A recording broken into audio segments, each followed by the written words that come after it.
তো এর পরের দৃশ্যে আমরা জিয়াংকে দেখতে পাই, যে কিনা খোয়ামার প্যাভিলিয়নের লর্ডের সাথে কথা বলছিল। আসলে সে তার সাথেই কাজ করত এবং সে তারই আদেশ পালন করত। সে স্নো সিটিতে ছদ্মবেশ সেজে গিয়েছিল তার কাজ করার জন্য। তো যাই হোক, অন্যদিকে আমরা সাংচি আর মুকে দেখতে পাই। সে মুকে ডার্ক লেয়ানে নিয়ে চলে এসেছিল।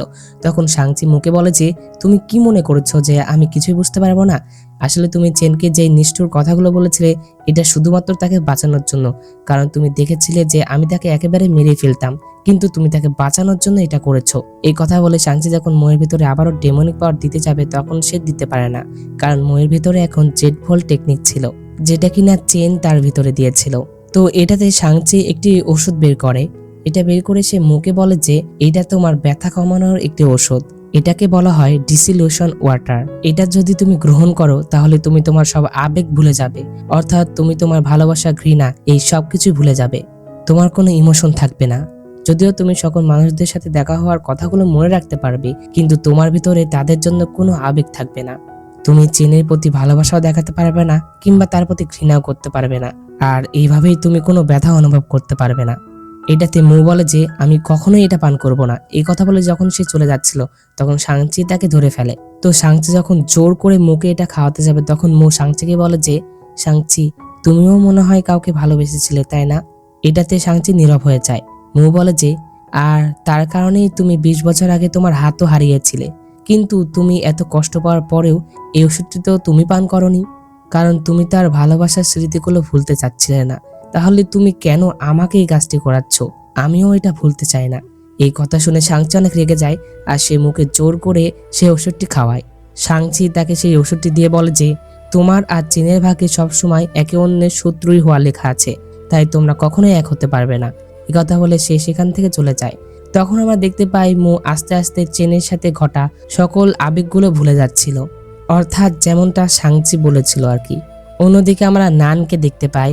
নান স্বপ্নে মুয়ের মতো একটি মেয়েকে দেখতে পাচ্ছিল, কিন্তু সে হ্যাভেনলি ড্রেস পরেছিল।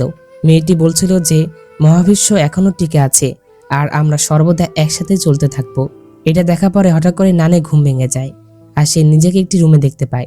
তো সাংচির সাথে ফাইটের সময় তো মই নানকে বাঁচিয়েছিল। তো এই যে নান এখানে মুয়ের মধ্যে একটি মেয়ের স্বপ্ন দেখলো, এটার পেছনেও কিন্তু অনেক বড় একটা রহস্য আছে। আমি তোমাদেরকে আগে বলেছি যে এই ড্রামাটার প্রতিটি পদক্ষেপে একটি করে রহস্য আছে, আর এই প্রতিটি রহস্যই তোমরা ধাপে ধাপে জানতে চলেছো। আর হ্যাঁ, এই ড্রামার কোন অংশে তোমাদের কি কথা মনে হচ্ছে বা তোমরা কি ভাবতেছো, এটা অবশ্যই কিন্তু কমেন্টে জানাতে ভুলবে না। তবে আমার একটা কথা ভেবে অনেক কষ্ট হচ্ছে যে আমি তোমাদের জন্য এই ড্রামাটি অতটাও ভালোভাবে দেখাতে পারছি না। অর্থাৎ আমি এই ড্রামাটি তেমন বেশি ভিডিও ক্লিপ নিতে পারছি না, কারণ তোমরা হয়তো অনেকে জানো যে এই ড্রামাটি যে কোম্পানি, সেই কোম্পানি আমাকে বারবার এই ভিডিওটি ব্লক করে দিচ্ছিল, যার জন্য আমাকে শুধুমাত্র স্ক্রিনশটগুলো ইউজ করতে হচ্ছে। তাই অবশ্যই তোমরা প্লিজ একটু মানিয়ে নিও। তো যাই হোক, অন্যদিকে আমরা চেনকে দেখতে পাই। চেনের জ্ঞান ফিরে আসে। আসলে সেও তো অনেক আহত হয়ে পড়েছিল, যার জন্য তার শিষ্যরা তাকে তার রুমে এনেছিল। তখন সেখানে ইল্ডার চ্যাঙ্গো ছিল। তখন নান সেখানে আসে আর চেনকে বলে যে, তুমি থাকতেও সাংচি মুকে কিভাবে নিয়ে যেতে পারলো। এটাতে চেন কিছুই বলে না। তো যাই হোক, এরপরে নান চেনের সাথে কথা বলে সেখান থেকে বের হয়ে আসে। আমরা দেখতে পাই যে সাংচি একটি তলোয়ার হাতে নিয়ে বসেছিল। তখন আমরা একটি ফ্ল্যাশব্যাক দেখতে পাই। আমাদের 20 বছর আগের ঘটনা দেখানো হয়। সাংচি নিংশি নামের একটি মেয়ের সাথে বসেছিল, আর এই মেয়েটি তার প্রেমিকা ছিল। সে তাকে একটি তলোয়ার দেয়, যেটা কিনা কিছুক্ষণ আগে আমরা তার হাতে দেখলাম।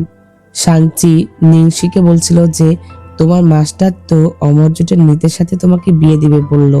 তো সাংচি এই কথা বলে অনেক মন খারাপ করে। এটাতে নিংশি বলে যে, আমি আমার মাস্টারকে বিদায় জানানোর পরে আমি তোমার সাথে একটি জায়গায় চলে যাব, যেখানে আর কেউ থাকবে না। এটাতে সাংচি অনেক খুশি হয়ে যায়। তখন সাংচি নিংশিকে বলে যে, যখন আমি তোমার কাছে থাকবো না, তখন এই তলোয়ারটি তোমাকে রক্ষা করবে। তো এই পরের দৃশ্যে আমরা দেখতে পাই যে হঠাৎ একদিন নিংশি সেই তলোয়ার দিয়ে সাংচির ডান হাত কেটে ফেলে। সে যখন তাকে আঘাত করে, তখন সেখানে অমরজোটের অনেকগুলো শিষ্য চলে আসে, আর তারা একটি ফরমেশন ক্রিয়েট করে। তখন এটা দেখে সাংচি বলে যে, তুমি কেন আমার সাথে এমনটা করছো?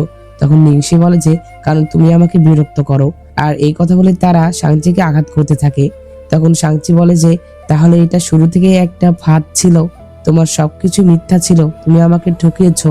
তো আসলে এই ঘটনার পর থেকে সাংচি অনেক খারাপ হয়ে গিয়েছিল, অর্থাৎ তার প্রেমিকা যে তার সাথে বিশ্বাসঘাতকতা করেছে, যেটাতে সে এটা আর সহ্য করতে পারেনি। আর এরপর থেকে সে অমর জোটের উপরে প্রতিশোধ নেওয়ার সিদ্ধান্ত নিয়েছে। তো যাই হোক, ফ্ল্যাশব্যাক যখন শেষ হয় তখন আমরা বর্তমানে দেখতে পাই যে মু আবারও তার আগের রূপে সাংচির কাছে চলে এসেছিল, অর্থাৎ ডার্কল্যান্ডের সেইন্ট হিসাবে। আর সেই ওষুধের কারণে তার সকল স্মৃতি মুছে গেছে, অর্থাৎ সকল আবেগ আর কি। সে সাংচির সাথে স্বাভাবিকভাবে কথা বলছিল। সে এমন ভাবে তার সাথে কথা বলছিল যেমনটা তার এই কয়েকদিনে কিছুই ঘটেনি। অন্যদিকে অমরজোটের সবাই জেনে গিয়েছিল যে পাল্টা ওরা যে গ্যাস পাল্টে আছে সেটা নকল ছিল, যেটাতে তারা অনেক রেগে যায়, কারণ তারা অনেক বছর ধরে এটা রক্ষা করছিল। অন্যদিকে আমরা চেনকে দেখতে পাই। চেন সেই গাছের সামনে দাঁড়িয়েছিল আর মুয়ের কথা চিন্তা করছিল। তো যাই হোক, এর পরের দৃশ্যে দেখতে পাই যে সাংচি মুকে আবারও স্নো সিটিতে পাঠিয়ে দেয় চেনকে মারার জন্য। মু যখনই স্নো সিটির এরিয়াতে আসে তখনই সেখানে একটি অ্যারে সক্রিয় হয়ে যায়, যেটা কিনা নান তৈরি করেছিল। তো তখন সেখানে নান চলে আসে। নান এসে মুকে জিজ্ঞাসা করে যে তুমি ডার্কল্যান্ড থেকে পালিয়ে আসলে কিভাবে? আমি ভেবেছিলাম যে সাংচি হয়তো তোমাকে নিয়ে যাওয়ার পরে আঘাত করতে পারে। এটাতে মু বলে যে মিস্টার নান, আপনি মনে হয় ভুল বুঝছেন। আমি স্নো সিটিতে আটকা পড়েছিলাম আর মাস্টার আমাকে সেখান থেকে উদ্ধার করেছে। তো মু যখন দেখে নান তার এত যত্ন নিচ্ছে, অর্থাৎ তার এত কেয়ার করতেছে, তখন সে মনে মনে ভাবে যে যেহেতু সে আমার বিষয়ে এত চিন্তিত, তাহলে আমি তাকে ইউজ করতে পারি। এটাতে মু নানের কাছে যায় আর তাকে বলে যে তুমি এই বনে সকল অ্যারেগুলো উঠিয়ে ফেলো আর আমাকে এদের সবাইকে মারতে সাহায্য করো, তাহলে আমরা একসাথে একই পথে চলতে পারি। আর তুমি যা চাও আমি তোমাকে তাই দিতে পারি। এই কথা বলে মু তার বুকের উপরে হাত রাখে, অর্থাৎ ছোটবেলায় সে যে তার ভালোবাসা শেয়ার করার কথা বলেছিল সেইটার কথা বলছে। এটাতে নান খুশি হয়েছিল, কিন্তু তার কিছুটা সন্দেহ হচ্ছিল, কারণ মু তো এইভাবে তাকে বলবে না। তো তারা যখন কথা বলছিল তখন সেখানে চেন চলে আসে। তো মু যখন চেনকে দেখে তখন সে সেখান থেকে পালাতে থাকে, কিন্তু চেন মুকে ধরে ফেলে আর সে তাকে জড়িয়ে ধরে। তখন চেন মুকে বলে যে তুমি সেখান থেকে আসার পর থেকে কেন দৌড়াচ্ছ? তখন মু চেনকে আবারও মারার চেষ্টা করে। এটাতে চেন অনেক অবাক হয়ে যায়। চেন বলে যে তুমি কি আমাকে মারার চেষ্টা করছো?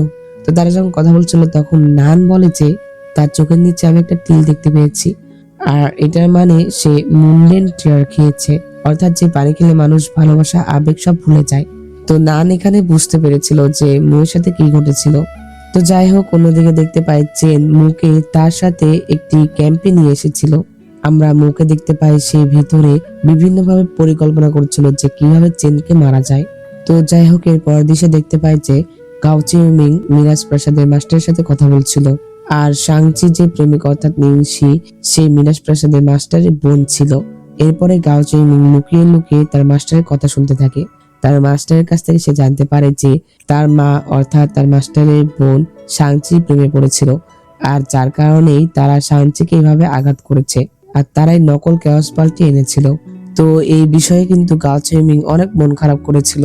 তো এরপরে আমরা জানতে পারি যে যদি কোনোদিন মু চেনকে নিয়ে কোনো আবেগ মনে করার চেষ্টা করে বা তার কোনো স্মৃতি মনে পড়ে, তাহলে সেই মোহহীন পানির কারণে সে তার হৃদয়ে আঘাত পাবে, অর্থাৎ সে কিছু মনে করতে চাইলেও আর মনে করতে পারবে না। সেই ওষুধের কারণে সে সেটা আবারও ভুলে যাবে। এরপর দিশে দেখতে পাই যে চেন যখন তার ক্যাম্পে ছিল তখন সেখানে গাও চিমিং আসে তার সাথে কথা বলার জন্য। সে চেনকেও এসে সেই সব কথা বলে, যেটাতে চেন যেন আসল কেওস পাল্টি খুঁজে পায়। তো যাই হোক, অন্যদিকে আমরা পাওকে দেখতে পাই। পাও যখন বাহিরে ছিল তখন হঠাৎ করেই কিছু লোক তাকে মারতে চায়। তো একটি লোক যখন পাওকে মারতেই যাবে তখন সেখানে তার বাবা এসে তাকে রক্ষা করে, কিন্তু তার বাবা পাওয়ের সামনে আসে না। আর আমরা দেখতে পাই এটার কেউ নয় বরং জিয়াং ছিল, সেই পাওয়ের বাবা ছিল। আর সেই খই অমর ফ্যামিলির মাস্টারকে সাহায্য করছে।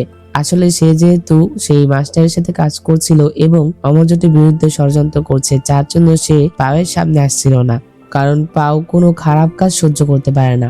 আর যদি পাও এটা জানতে পারে যে তার বাবা এই পথে চলছে তাহলে সে অনেক কষ্ট পাবে, যার জন্য সে তার সাথে দেখা করছিল না। তো যাই হোক, এরপর দিশে দেখতে পায় যে ফুল অ্যান্ড এমন একটি মিরর আনে যে মিররে কারো রক্ত দিলে সে তার প্রিয়জনদের দেখতে পাবে, অর্থাৎ সে তার আত্মীয় বা তার বাবা মা বোন ভাই এরা কি করছে এটা সে দেখতে পাবে।